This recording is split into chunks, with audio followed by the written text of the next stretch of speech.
Hello students, आज हम सीखेंगे chapter 12 equation in one variable practice set 12.2। इसमें हम सीखने वाले हैं वर्ड प्रॉब्लम्स कैसे सॉल्व करते हैं।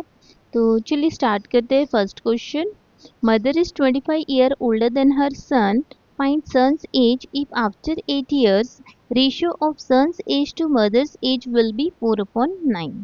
यहाँ पर सबसे पहले हमें क्वेश्चन अच्छे से समझना है कि क्वेश्चन में हमें क्या फाइंड आउट करना है। तो सबसे पहले फर्स्ट लाइन रीड करेंगे हम, mother is 25 year older than her son. तो यहाँ पर मदर्स एज के लिए कंडीशन देके है, मदर्स की जो एज है वो 25 ईयर्स ओल्डर है सन से, और यहाँ पे सन की एज गिवन नहीं है। तो यहाँ हम सन की एज एज्यूम कर लेंगे x ईयर। तो हम यहाँ लिख लेते हैं, let the present age of the son be x year, और एज ऑफ द मदर लिखेंगे यहाँ पे x + 25 ईयर्स। अब यहाँ पे नेक्स्ट लाइन में क्या देकर है देखते हैं, find son's age if after 8 years ratio of son's age to mother's age will be 4/9। अब यहाँ हम लिखेंगे after 8 years age of the son हो जाएंगे x + 8 ईयर्स, और एज ऑफ द मदर हो जाएंगे x + 25 + 8, that is x + 33 years. अब नेक्स्ट कंडीशन देखिए हमारे पास, the ratio of son's age to mother's age will be 4/9। तो यहाँ हम लिख लेंगे according to the given condition, और कंडीशन क्या देकर है, son's ratio of son's age to mother's age देके है 4/9। तो यहाँ हमने लिख लिया रेशियो में son's age to mother's age is equal to 4/9। अब हमें यहाँ पे इक्वेशन मिल गया है। अब हम यहाँ पे इक्वेशन सॉल्व कर लेंगे। तो हमने 9 को x + 8 से मल्टीप्लाई कर लिया और 4 को x + 33 से। तो यहाँ हम लिख लेंगे 9x + 72 is equal to 4x + 132। अब हम यहाँ पे लाइक टर्म्स कलेक्ट कर लेंगे। यहाँ पे 9x एज इट इज लिखेंगे, तो 4x है + 4x है इक्वल टू के इधर आके -4x हो जाएगा, is equal to 132 as it is, और +72 इधर आके -72 हो जाएगा। अब इसे सॉल्व कर लेंगे तो यहाँ पे हमें 5x मिल जाएगा, और इसे भी हम माइनस कर लेंगे तो यहाँ हमें 60 मिल जाएगा। अब हमें यहाँ पे x फाइंड आउट करना है। तो x के साथ जो भी वैल्यू है वो मल्टीप्लाई में है, तो हम डिवाइड में शिफ्ट कर लेंगे। तो यहाँ हमने डिनोमिनेटर में 5 लिख लिया। अब हम 5 से डिवाइड करेंगे 60 को, तो यहाँ हमें मिल जाएगा 12। तो हम अब लिखेंगे the present age of the son is 12 year. Next question, the denominator of a fraction is greater than its numerator by 12 if the numerator is decreased by 2 and the denominator is increased by 7, the new fraction is equivalent with 1/2, find the fraction। तो question की first line हम read कर लेंगे, denominator of the fraction is greater then it's numerator bye 12। यहाँ पे हमारे पास denominator के लिए कंडीशन देके है, denominator of a fraction is greater then it's numerator bye 12। Denominator greater है न्यूमरेटर से बाय 12, लेकिन न्यूमरेटर गिवन नहीं है। तो सबसे पहले लिख लेंगे, let the numerator of a fraction be x, और डिनोमिनेटर लिखेंगे x + 12। न्यूमरेटर से 12 ज़्यादा है, इसके लिए हमने यहाँ पे +12 लिख लिया। तो अब हमें यहाँ पे फ्रैक्शन मिल जाएगा x/x + 12, fraction numerator upon denominator. तो न्यूमरेटर हमारा x है और डिनोमिनेटर है हमारा x + 12। तो यहाँ हमने लिख लिया फ्रैक्शन, तो यहाँ हमें ये फ्रैक्शन मिल गया। अब नेक्स्ट लाइन रीड करेंगे, if the numerator is decrease by 2 and the denominator is increase by 7, the new fraction is equivalent with 1/2। तो अब यहाँ पे हमने कंडीशन यहाँ पे लिख लिया, the numerator is decrease by 2 and the denominator is increase by 7। तो हमें न्यू फ्रैक्शन क्या मिल जाएगा, हमें जो ये न्यूमरेटर है उसे 2 से डिक्रीज करना है। डिक्रीज करना मतलब माइनस करना, इसके लिए हम यहाँ पे लिखेंगे -2, और जो डिनोमिनेटर है उसे हमें इंक्रीज करना है 7 से। इंक्रीज करना मतलब प्लस करना, तो यहाँ हम प्लस लिखेंगे, और कितने इससे इंक्रीज हो रहा है 7 से, तो यहाँ हम लिखेंगे 7। अब हम इसे सॉल्व कर लेंगे, तो x - 2 as it is upon x + 12 + 7 करेंगे तो यहाँ हमें मिल जाएगा। अब हमें यहाँ पे न्यू फ्रैक्शन मिल गया है x - 2 अपॉन x + 19। अब यहाँ पे हम लिखेंगे according to the given condition. Condition हमारे पास देके है कि जो न्यू फ्रैक्शन हमें मिला है वो इक्विवेलेंट है 1/2 के। इसके लिए हम यहाँ पे न्यू फ्रैक्शन लिख लेंगे x - 2 upon x + 19 is equal to 1/2। अब हमें यहाँ पे इक्वेशन मिल गया है, अब हम इक्वेशन सॉल्व करेंगे। 2 को x माइनस 2 से मल्टीप्लाई करेंगे और 1 को x प्लस 19 से मल्टीप्लाई करेंगे। तो अब यहाँ पे 2 multiplied by x is 2x, minus है तो माइनस लिख लेंगे, 2 2 ज़ा 4 और 1 से मल्टीप्लाई करेंगे तो वही टर्म मिलेंगे हमें x प्लस 19। अब हमें लाइक टर्म्स कलेक्ट करना है, सो 2x और ये जो x है प्लस x है इधर आके माइनस x हो जाएगा, is equal to plus 19 as it is, minus 4 है इक्वल टू के इधर आके प्लस 4 हो जाएगा। यहाँ हमें 2x माइनस x करेंगे तो x मिल जाएगा और 19 प्लस 4 करेंगे तो 23 मिल जाएंगे यहाँ पे। So numerator of the fraction is 23 and the denominator of the fraction is 23 plus 12, that is 35. So we get the new fraction, that is 23 upon 35. Third question. The ratio of weight of copper and zinc in a brass is 13:7. Find the weight of zinc in a brass utensil weighing 700 ग्राम। तो यहाँ पे जो wait देके है वो हमारे पास ratio में देकर है, तो हम यहाँ पे सबसे पहले एक कॉमन मल्टीपल ले लेंगे x और यहाँ पर हम लिखेंगे let the weight of the copper be 13x and the weight of the zinc be 7x। अब यहाँ पे टोटल वेट गिवन है क्वेश्चन में, दैट इज 700 ग्राम।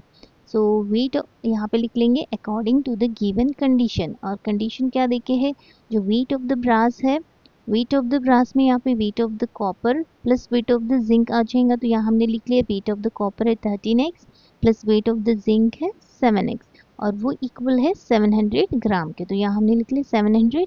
अब यहाँ पे हमें इक्वेशन मिल गया है, अब हम यहाँ पे इक्वेशन सॉल्व कर लेंगे। सो 13x plus 7x that is 20x और यहाँ पे लिखेंगे 700 एज इट इज़। अब x निकालना है तो ये वैल्यू डिवाइड में शिफ्ट करेंगे, सो 700 अपॉन 20, 0 0 कट हो जाएगा और 2 से 70 को डिवाइड कर लेंगे, सो वी गेट हियर 35। जो x की जो वैल्यू मिल गई है हमें वो 35 मिल गई है, तो हम यहाँ पे लिखेंगे weight of the zinc is equal to 7x और यहाँ पे हम 7 एज इट इज़ लिखेंगे और 35 से मल्टीप्लाई करेंगे, तो यहाँ हमें मिल जाएंगे 245। सो हम यहाँ लिखेंगे the weight of the zinc in a brass vessel is 245 gram. Next question, find 3 consecutive whole numbers whose sum is more than 45 but less than 54। तो यहाँ हम सबसे पहले 3 consecutive whole number assume कर लेंगे, x माइनस 1, x और x plus 1। अब next हमें क्या करना है, हमें ये तीनों कंसेक्यूटिव नंबर्स की सम फाइंड आउट करना है, तो हम यहाँ पे लिख लेंगे sum of 3 numbers x minus 1 plus x plus 1। अब जो प्लस माइनस जो है वो टर्म कैंसिल हो जाएंगे, तो अब हमारे पास 3 x बच जाएंगे, सो यहाँ पे हमें 3x मिल जाएंगे टोटल। ओके, अब नेक्स्ट कंडीशन क्या देके है हमारे पास, sum of 3 number is greater than 45 and less than 54। तो हम यहाँ पे एज्यूम कर लेते हैं कि तीनों नंबर की जो सम है वो इक्वल है 45 के, तो हम यहाँ पे लिख लेंगे 3x is equal to 45, so x is equal to 45 upon 3, तो x की वैल्यू हमें मिल जाएंगी यहाँ पे 15। नेक्स्ट हम एज्यूम करेंगे कि तीनों नंबर की जो सम है वो इक्वल है 54 के, तो हमें x की वैल्यू कितनी मिलती है वो हम देखते हैं अभी। 3x is equal to 54, so x is equal to 54 upon 3, 3 से डिवाइड करेंगे तो हमें यहाँ पे x की वैल्यू मिल जाएंगी 18। सो यहाँ पे the value of x is greater then 15 but less than 18, तो यहाँ पे दो पॉसिबिलिटी हो सकती है, the value of x is either 16 और 17। केस 1 में हम लिखेंगे if the value of x is 16 then the 3 consecutive whole numbers are 16 minus 1, 16 और 16 plus 1, तो हमें मिल जाएंगे 15, 16 और 17। और केस 2 में हम लिखेंगे if the value of x is 17 then the 3 consecutive whole numbers are 17 minus 1, 17 और 17 plus 1, तो हमें यहाँ पे मिल जाएंगे 16, 17 और 18। So the 3 consecutive whole numbers are 15, 16, 17 और 16, 17, 18।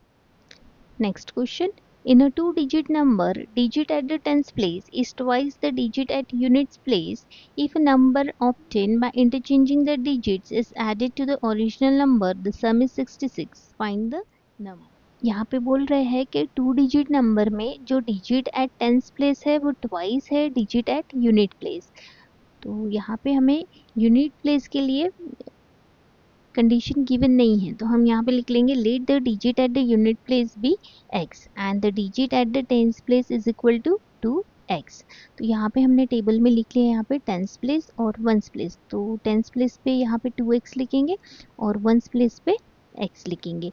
अब हमें इस नंबर की वैल्यू फाइंड आउट करना है, तो हम यहाँ पे लिख लेते हैं original number is equal to, जो ये जो 2x है टेंस प्लेस पे है तो इसे यहाँ पे 10 से मल्टीप्लाई करेंगे, और जो x है वो वंस प्लेस पे है तो 1 से मल्टीप्लाई करेंगे। अब हम इसे सॉल्व कर लेंगे, 2x मल्टीप्लाइड बाय 10 करेंगे तो यहाँ 20x हो जाएगा, और ये प्लस x मल्टीप्लाइड बाय 1 करेंगे तो x।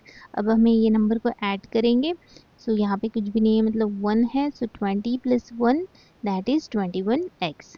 अब नेक्स्ट में क्या बोल रहे हैं यहाँ पे क्वेश्चन में, if the number obtain by interchanging the digit. अब हमें क्या करना है, अब हमें डिजिट को इंटरचेंज करना है। जो टेंस प्लेस पे जो डिजिट है उसे हमें वंस प्लेस पे लिखना है, और जो वंस प्लेस पे है उसे हमें लिखना है टेंस प्लेस पे, और हमें इसकी वैल्यू फाइंड आउट करना है। तो हम यहाँ पे लिख लेंगे new number is equal to x को 10 से मल्टीप्लाई करेंगे प्लस और 2x को 1 से मल्टीप्लाई करेंगे और यहाँ पे सॉल्व कर लेंगे। सो यहाँ पे 10x आ जाएगा प्लस 2x। सो अब यहाँ दोनों को ऐड कर लेंगे तो यहाँ हमें मिल जाएगा 12x। अब नेक्स्ट हमारे पास क्या देखे हैं, if the number obtain by interchanging the digit is added to the original number the sum is 66। तो अब हमारे पास जो ओरिजिनल नंबर जो था वो हमने यहाँ पे लिख लिया 21x, और उसको हमें ऐड करना है जो हमें नंबर मिल गया है आफ्टर इंटरचेंजिंग द डिजिट। तो यहाँ पे मिल गया हमें 12x, तो हमने ऐड कर लिए दोनों नंबर को, और ये दोनों नंबर की जो सम है ये है 66। तो यहाँ पे लिख लिया हमने 66। अब हम इस इक्वेशन को सॉल्व कर लेंगे, सो 21x प्लस 12x हो जाएगा 33x is equal to 66। So x की वैल्यू फाइंड आउट करना है, तो x के साथ जो भी वैल्यू है उसे हम डिवाइड में लिख लेंगे, मल्टीप्लाई में है तो डिवाइड में लिख लेंगे। So x is equal to 66 upon 33। तो अब डिवाइड कर लेंगे, 33 वन ज़ा 33, 33 टू ज़ा 66। तो यहाँ पे हमें x की वैल्यू मिल गई है 2। सो यहाँ पे units digit is equal to क्या मिल गया हमें 2, और ओरिजिनल नंबर जो है हमारा है 21x। तो हम यहाँ पे x की वैल्यू पुट कर लेंगे, so 21 multiplied by 2 is equal to 42। यहाँ पर क्या बोल रहे हैं कि कुछ टिकट 200 रुपीज़ के सोल्ड हुए हैं और कुछ रुपीज़ 100 के सोल्ड हुए हैं। और यहाँ पर देखिए the number of ticket of rupees 200 sold was 20 more than the number of tickets of rupees 100। जो 200 रुपीज़ के जो टिकट है वो 20 ज़्यादा सोल्ड हुए हैं 100 रुपीज़ टिकट से, लेकिन हमें यहाँ पे 100 रुपीज़ टिकट पता नहीं है कितने हैं, कितने सोल्ड हुए हैं। तो हम यहाँ पे एज्यूम करेंगे let the number of ticket of rupees 100 be x, और the number of tickets of rupees 200 है वो 20 ज़्यादा सोल्ड हुए हैं 100 रुपीज़ टिकट से, तो हम यहाँ पे लिखेंगे x प्लस 20। अब क्या देखे हैं क्वेश्चन में, the total amount received by the theatre by sale of ticket was rupees 37,000। तो जो टोटल अमाउंट जो सेल हुआ है वो देखे है 37,000। तो यहाँ पर अब हमें अमाउंट निकालना है, इसके लिए हम क्या करेंगे, जो 100 रुपीज़ के जो टिकट्स है जो हमने एज्यूम किया x उसे हम 100 से मल्टीप्लाई करेंगे, और जो 200 रुपीज़ की जो टिकट है दैट इज x प्लस 20 उसे हम 200 से मल्टीप्लाई करेंगे, और टोटल हमारे पास देखे है 37,000। अब हमें यहाँ पे ये इक्वेशन मिल गया है, अब हम इस इक्वेशन को सॉल्व करेंगे। सो 100 multiplied by x is 100x plus 200 multiplied by x is 200x, plus है तो प्लस लिख लेंगे, और 200 को 20 से मल्टीप्लाई करेंगे तो यहाँ हमें मिल जाएगा 4000 और equal to 37,000 as it is. अब जो लाइक टर्म है उसे ऐड कर लेंगे, so 100 plus 200 that is 300x is equal to 37,000 as it is लिखेंगे, और प्लस 4000 को इधर शिफ्ट कर लेंगे तो इधर माइनस हो जाएगा। अब यहाँ पे 300 लिख लेंगे यहाँ पे, और इज इक्वल टू 33,000। अब हमें x की वैल्यू निकालना है, तो x के साथ जो भी वैल्यू है उसे हम डिवाइड में शिफ्ट कर लेंगे, यहाँ मल्टीप्लाई में है तो डिवाइड में शिफ्ट कर लिया हमने। अब हम क्या करेंगे, ये 2 0 0 कट हो जाएंगे, तो यहाँ पे हम 3 से डिवाइड कर लेंगे, सो 3 वन ज़ा 3, 3 वन ज़ा 3 और ये 0। तो x की वैल्यू हमें मिल गई यहाँ पे 110। सो हमें फाइंड आउट करना था number of 100 rupees ticket. So यहाँ पे the number of tickets of rupees 100 is equal to 110। Next question, Of the three consecutive natural numbers, 5 times the smallest number is 9 more than 4 times the greatest number. Find the numbers. तो यहाँ पर हमारे पास 3 consecutive numbers हमें assume करना है यहाँ पे। तो हम यहाँ पे लिख लेंगे let the 3 consecutive natural numbers be x, x plus 1, x plus 2। Students consecutive का मतलब होता है कि एक के बाद एक नंबर, जैसे कि अगर यहाँ पे 1 है, 1 के बाद 2, 2 के बाद 3, 3 के बाद 4, तो ये जो सीक्वेंस में जो हमें नंबर मिल रहा है उसे हम कहेंगे कंजिक्यूटिव नंबर्स। तो यहाँ पे हमें 3 नंबर्स एज्यूम करने हैं, 3 कंजिक्यूटिव नेचुरल नंबर्स। तो हमने यहाँ पे हमने एज्यूम कर लिया है यहाँ पे x। अब हमें मिलना चाहिए 2, तो हम उसके लिए करेंगे x प्लस 1 करेंगे हम, तो हमें यहाँ पे 2 मिल जाएगा। ये x एज्यूम कर लिया हमने 1, सो 1 प्लस 1 2 मिल जाएगा। अब हमें 3 मिलना चाहिए, तो हम क्या करेंगे x प्लस 2 लिखेंगे यहाँ पे, तो हमें यहाँ पे 3 मिल जाएगा। तो अगर हम ये नंबर ले लेते हैं तो हमें कंसेक्यूटिव नेचुरल नंबर मिल जाएंगे 1 2 3। नेक्स्ट देखिए हमारे पास smallest number is 9, 5 times the smallest number is 9 more than 4 times the greatest number। तो अब यहाँ पे हमने स्मॉलेस्ट नंबर हमारे पास क्या रहेगा, ये जो नंबर है ये स्मॉलेस्ट रहेगा, तो हमने यहाँ पे लिख लिया smallest number is equal to x, और जो ग्रेटेस्ट नंबर है वो ये रहेगा। तो यहाँ पे हमने लिख लिया greatest number is equal to x plus 2, और यहाँ लिखेंगे हम according to the given condition. और कंडीशन देखिए हमारे पास 5 टाइम्स द स्मॉलेस्ट नंबर, तो 5 टाइम्स बोल रहे हैं, इसके लिए हम यहाँ पे 5 लिख लेंगे, और स्मॉलेस्ट नंबर है x, तो यहाँ पे लिख लेंगे हम ब्रैकेट में x। और अब नेक्स्ट क्या बोल रहे हैं यहाँ पे, is 9 more than 4 times the greatest number. यहाँ पे स्टूडेंट्स इस का मतलब हो जाएगा इक्वल टू, कि इधर की टर्म हमें लिखना है। तो यहाँ पे देखे है 4 टाइम्स द ग्रेटेस्ट नंबर, इसके लिए हमने यहाँ पे लिख लिया 4 लिख लिया हमने, और ग्रेटेस्ट नंबर क्या है हमारा x प्लस 2, इसके लिए यहाँ पे हमने लिख लिया x प्लस 2। और एक देखिए यहाँ पे 9 मोर, तो 9 मोर का मतलब हो जाएगा प्लस 9, तो यहाँ हमने लिख लिया प्लस 9। अब हमें यहाँ पे इक्वेशन मिल गया है, अब हम यहाँ पे इक्वेशन सॉल्व करेंगे। 5 को x से मल्टीप्लाई कर लेंगे हम यहाँ पे, तो 5x मिल जाएगा, और 4 को x प्लस 2 से मल्टीप्लाई करेंगे तो यहाँ हमें मिल जाएगा 4x, प्लस है तो प्लस लिखेंगे, और 4 2 ज़ा 8, तो यहाँ पे 8 लिख लेंगे, और ये प्लस 9 एज इट इज़। अब लाइक टर्म्स हम एक साइड लिख लेंगे, सो 5x, ये प्लस 4x है, इधर आके माइनस 4x हो जाएगा, और ये दो नंबर को ऐड करेंगे तो यहाँ हमें 17 मिल जाएगा, और 5x माइनस 4x करेंगे तो यहाँ पे x मिल जाएगा। सो x की जो वैल्यू मिल गई है हमें यहाँ पे 17 मिल गई है। और हमने 3 कंसेक्यूटिव नेचुरल नंबर एज्यूम किए, that is x, x plus 1, x plus 2। तो यहाँ पे हम x की वैल्यू पुट कर लेंगे, so x is equal to 17, x plus 1 is equal to 17 plus 1 that is 18, और नेक्स्ट इसमें हम x प्लस 2 लिखेंगे, तो यहाँ पे हमें मिल जाएगा 17 plus 2 that is 19. So the three consecutive natural numbers are 17, 18 and 19. Next question. Raju sold a bicycle to Amit at 8% profit. Amit repaired it spending rupees 54. Then he sold the bicycle to Nikhil for rupees 1134 with no loss and no profit. Find the cost price of the bicycle for which Raju purchased it. तो हमें यहाँ पे cost price find out करना है, तो हम यहाँ पे लिख लेते हैं let the cost price of the bicycle for Raju be rupees x. और हमें क्या देकर है, हम यहाँ लिखेंगे now Raju sold a bicycle to Amit at 8% profit. Raju ने वो बाइसिकल अमित को 8% प्रॉफिट से बेच दिया। तो हमने यहाँ हम लिखेंगे अब सेलिंग प्राइस कितना हो जाएगा राजू के लिए, selling price of bicycle for Raju is equal to this cost price x, और उससे जो 8% जो प्रॉफिट हुआ है कॉस्ट प्राइस पे वो, तो x प्लस 8% ऑफ x। तो अब हम इसे 8% को कैसे लिखेंगे, 8/100 ऑफ x। अब हम इसे सॉल्व कर लेंगे क्रॉस मल्टीप्लिकेशन करके, सो 100 multiplied by x is 100x plus 8x upon 100। सो अब इसे प्लस कर लेंगे तो ये हो जाएगा 108x अपॉन 100। अब हम नेक्स्ट लिखेंगे now Amit spend rupees 54 for repairing and sold it to Nikhil for rupees 1134।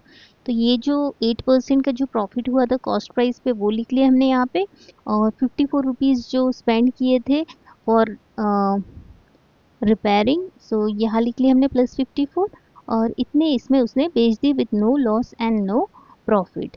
तो यहाँ पर अब इक्वेशन मिल गया हमें, अब हम इक्वेशन सॉल्व कर लेंगे। यहाँ पे हम क्रॉस मल्टीप्लिकेशन कर लेंगे, सो 100x प्लस यहाँ 100 से मल्टीप्लाई करेंगे, सो 5400 मिल जाएंगे हमें अपॉन डिनोमिनेटर को डिनोमिनेटर के साथ, सो यहाँ पे 100 आ जाएगा is equal to 1134 as it is. अब क्या करेंगे हम यहाँ पर जो 100 है डिवाइड में उसे मल्टीप्लाई में शिफ्ट कर देंगे और बाकी की टर्म एज इट इज़ लिख लेंगे, so 108x plus 5400 is equal to 1134 multiplied by 100। तो अब यहाँ पे हम मल्टीप्लाई कर लेंगे, ये 2 ज़ीरो लगा देंगे यहाँ पे, तो ये मल्टीप्लाई हो गया यहाँ पे। अब क्या करेंगे, अब ये जो नंबर है प्लस में है उसे हम इधर शिफ्ट करेंगे तो माइनस हो जाएगा, तो यहाँ पे 108x इज इक्वल टू यहाँ पे माइनस कर लेंगे तो हमें मिल जाएगा 108000। यहाँ पे लिखेंगे हम x is equal to 108000 upon 108। अब हम यहाँ पे डिवाइड कर लेंगे, सो 108 और 108 वन जा 108 और 3 0 है 3 0 लगा देंगे, तो यहाँ हमें x की वैल्यू मिल जाएंगी 1000। The cost price of bicycle is ₹1000। Next question, a cricket player scored 180 runs in the first match and 257 runs in the second match. Find the number of runs he should score in the third match so that the average of runs in the 3 matches be 230. अब यहाँ पे हमें number of runs देके है, first match के given है, second match के भी गिवन है रन्स, हमें थर्ड मैच के हमें फाइंड आउट करना है। तो हम यहाँ पे लिख लेंगे let the number of run scored in the third match be x and the run scored in the first match that is given in the question 180 and the run scored in the second match is also given that is 257। अब हमें यहाँ पे question में run scored in the third match हमें find out करना है और average हमारे पास क्वेश्चन में गिवन है, तो यहाँ पर हम एवरेज का फॉर्मूला लिख लेते हैं। Average run in the matches is equal to total run scored in 3 matches upon number of matches. Average question में गिवन है वो लिख लेंगे 230 is equal to total run scored in the 3 matches कितने हैं, फर्स्ट मैच में है 180, second match में है 257 और थर्ड मैच में हमें फाइंड आउट करना है, इसके लिए हमने यहाँ पे x लिख लिए और टोटल नंबर ऑफ मैचेस देखे हैं यहाँ पे 3। अब हम इस इक्वेशन को सॉल्व कर लेंगे, 3 को हम मल्टीप्लाई में शिफ्ट करेंगे यहाँ पे, so 230 multiplied by 3 is equal to x plus 180 plus 257। अब हम यहाँ मल्टीप्लाई कर लेंगे तो यहाँ हमें मिल जाएगा 690 is equal to x plus ये दो नंबर को ऐड कर लेंगे तो यहाँ मिल जाएगा हमें 437। अब हम इस नंबर को 690 और ये प्लस 437 को हम इधर शिफ्ट करेंगे तो माइनस हो जाएगा, तो यहाँ पे हम लिख लेंगे -437 इज इक्वल टू x। अब हम यहाँ पे माइनस कर लेंगे तो हमें मिल जाएगा 253 is equal to x, so that is x is equal to 253। So the number of run scored in the third match is 253। Last question, Sudhir's present age is 5 more than 3 times the age of Viru. Anil's age is half the age of Sudhir. If the ratio of the sum of Sudhir's and Viru's age to 3 times Anil's age is 5:6, then finds the Viru's age। तो यहाँ पर हमारे पास इस question में सुधीर्स present age देखे है, Sudhir's present age is 5 more than 3 times the age of Veeru.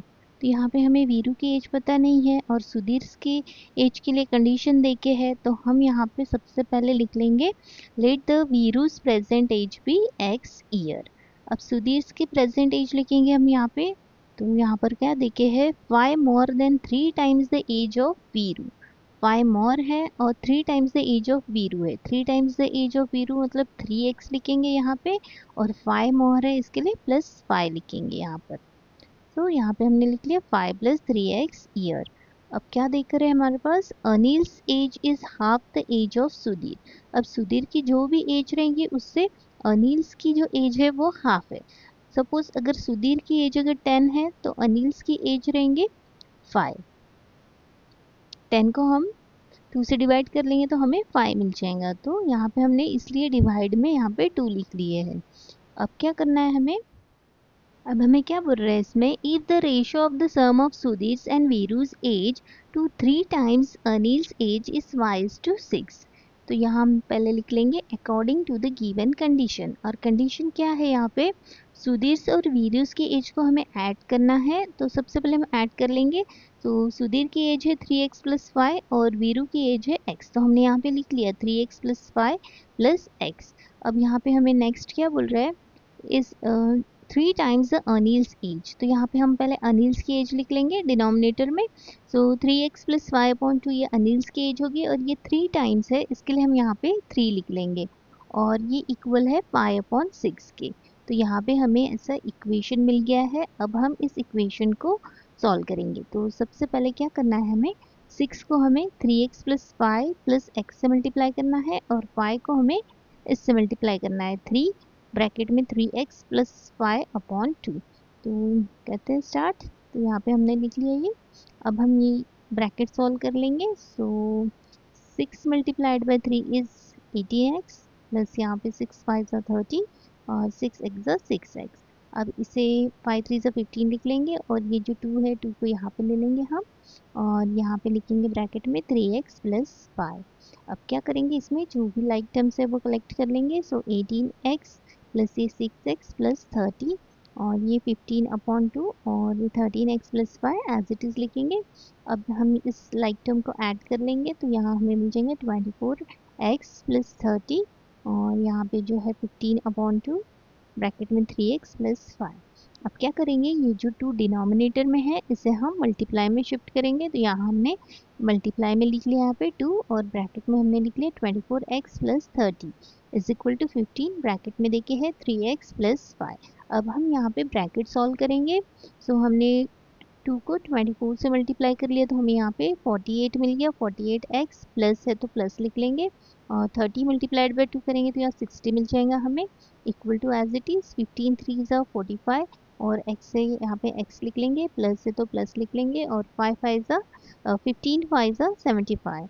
Okay, now अब क्या करेंगे, लाइक टर्म्स को कलेक्ट कर लेंगे। सो 48x और ये प्लस है तो इधर आके माइनस 45x हो जाएगा is equal to 75 as it is, plus 60 है इधर आके माइनस 60 हो जाएगा। अब ये माइनस कर लेते हैं तो यहाँ पे 3x मिल जाएगा, और इसे भी माइनस कर लेंगे तो यहाँ 15 मिल जाएगा। अब हमें x निकालना है, तो x के साथ जो भी वैल्यू है उसे हमें डिनोमिनेटर में शिफ्ट करना है। तो यहाँ पे हमने लिख लिया x इज इक्वल टू 15/3। अब हम इसे डिवाइड कर लेंगे तो हमें यहाँ पे x की वैल्यू मिल जाएंगी 5। तो यहाँ पे हमें वीरू की एज मिल गई है 5 years।